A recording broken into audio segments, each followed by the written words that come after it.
profil lipidnya. Karena tadi kita lihat bahwa bila ada risiko-risiko terjadi aterosklerosis ya, itu juga bisa membahayakan gitu. Dan gula darah puasa, kemudian tadi fungsi hati, fungsi tiroidnya, bone mass density atau densitas massa tulang, ini juga harus kita periksakan, kemudian mamografi, dan USG payudara. Nah, ini adalah hal-hal yang akan kita periksakan untuk pasien-pasien yang mengalami menopause. Paling tidak pun kita tidak akan berikan hormon replacement therapy, tapi paling tidak kita bisa menapis gejala atau melihat bagaimana kesehatannya gitu terkait dengan tadi sistem jantung, tulang ya dan segala macam akibat dari turunnya estrogen pada perempuan menopause.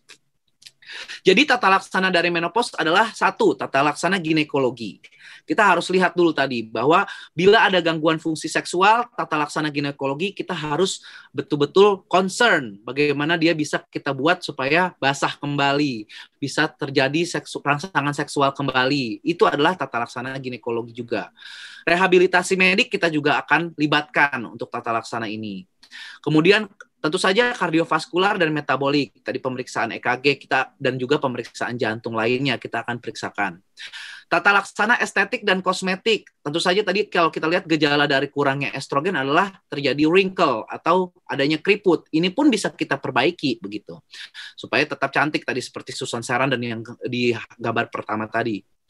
Kemudian tata laksana urogenital tadi yang saya katakan bahwa dia bisa mudah ngompol tadi kan, itu kita akan bisa periksakan tata laksana urogenital. Bagaimana vagina itu jadi tadinya kering dan mudah iritasi serta infeksi bisa kembali lagi seperti muda gitu. Itu adalah juga tata laksana urogenital. Tata laksana psikologi dan psikososial, tadi kita lihat bahwa mudah pasien menopause itu sulit tidur, mudah mengalami depresi. Ini pun harus kita tapis betul gitu, periksakan betul bagaimana psikologi dan psikososialnya. Tata laksana fungsi seksual termasuk tadi juga bagaimana dia bisa supaya tetap bisa produktif dan tetap bisa ibaratnya tetap bisa aktif gitu di ranjang gitu. Dan tata laksana tulang dan densitasnya. Nah, dari semua tata laksana ini kita memerlukan suatu one stop shopping tempat yang kita sebut sebagai menopause center. Nah, kita harus tahu bahwa ini tidak boleh dianggap remeh semua tata laksana ini dan nantinya kita akan harus bergerak di menopause center tadi. Nah, saya langsung ke take home messages-nya. Jadi apa sih pesan dibawa pulangnya? Yang pertama adalah menopause akan dialami oleh seluruh wanita. Jadi itu adalah memang biologis ya, secara fisiologis dan biologis akan memang dialami, tidak mungkin tidak gitu. Karena sel telurnya lama-lama akan habis. Kemudian turunnya estradiol atau estrogen tadi menjadi salah satu faktor penting terjadinya gejala-gejala menopause. Nah, gejala menopause terdiri dari 3 bagian yang tadi kita sudah bahas, yaitu somatik, ya, vasomotor dan psikis. Kemudian gangguan fungsi seksual dapat terjadi pada wanita menopause tadi karena mungkin vagina kering dan sebagainya. Kemudian tata laksana gejala menopause termasuk hormon replacement therapy. Tapi ingat, hormon replacement therapy ini memiliki risk dan benefit. Ada untungnya, ada ruginya, ada bahayanya, ada resikonya. Namun bila kita hati-hati, pastinya kita tapis betul, ini mungkin bisa justru malah menjadi benefit buat perempuan. Yang terakhir adalah diperlukan pemeriksaan komprehensif dan tata laksana holistik menopause yang kita sebut dengan menopause center atau pusat menopause. Nah, kalau tadi kita Susan Sarandon, ini adalah artis Indonesia lokal, ini adalah Ibu Widiawati, kita lihat dari mudanya cantik sekali, pun masih tuanya tetap cantik. Nah, saya tantang kepada seluruh perempuan-perempuan yang ada ikut webinar ini, bagaimana nanti kalau sudah menopause ataupun kalaupun sudah menopause, itu akan tetap cantik seperti Ibu Widiawati. Begitu. Terima kasih, saya kembalikan kepada Dr. Doni selaku moderator.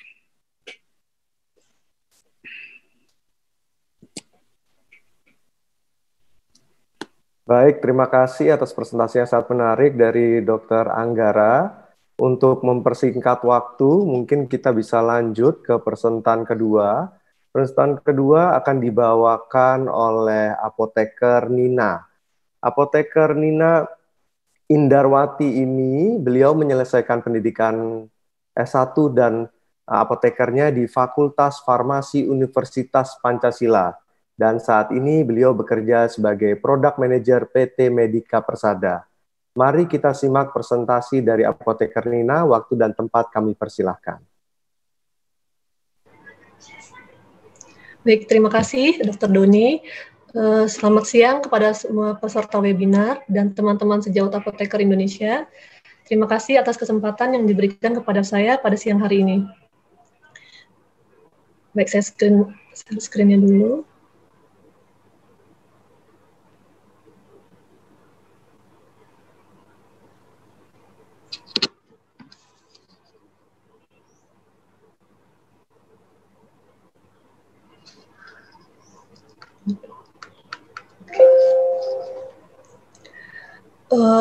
Pada kesempatan kali ini, saya akan sharing kepada rekan-rekan sejawat sekalian mengenai suplementasi bagi wanita pada masa menopause.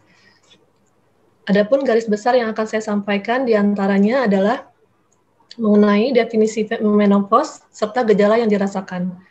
Kemudian bagaimanakah penata laksanaannya dari segi farmakologi dan non-farmakologinya, serta sediaan suplemen serta nutraceutical apakah yang tepat dapat diberikan.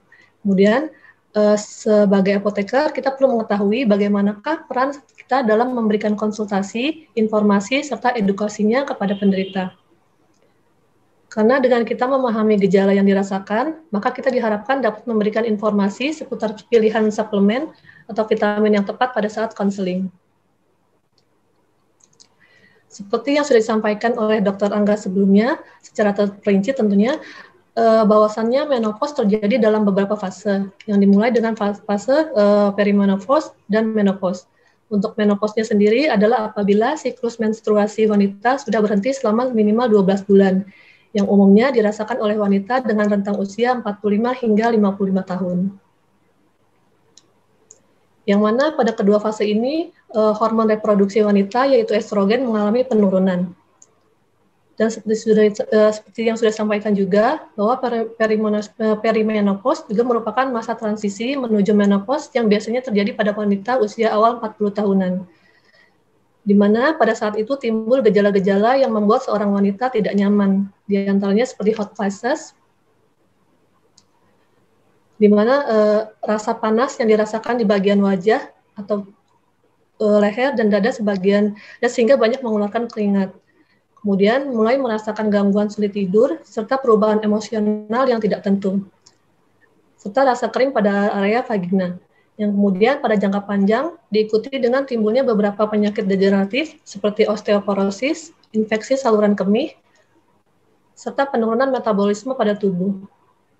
Dan yang terparah apabila dimulai dengan timbul penyakit yang lebih membahayakan seperti stroke, jantung, dan kanker payudara. Berkonsultasi dengan dokter terlebih dahulu adalah jalan yang terbaik untuk mengetahui gejala manakah yang paling mengganggu, sehingga pemberian terapinya juga dapat ditentukan. Pada pasien menopause, dokter akan sangat bijak dalam menentukan terapinya. Itu selain dengan obat-obatan dan suplemen, dokter juga akan menyarankan terapi secara non-farmakologi seperti yang tadi sudah disampaikan oleh Dr. Angga. Namun, juga harus diperhatikan apakah adanya timbul penyakit degeneratif lain yang memiliki resiko tinggi apabila menggunakan terapi dengan hormon.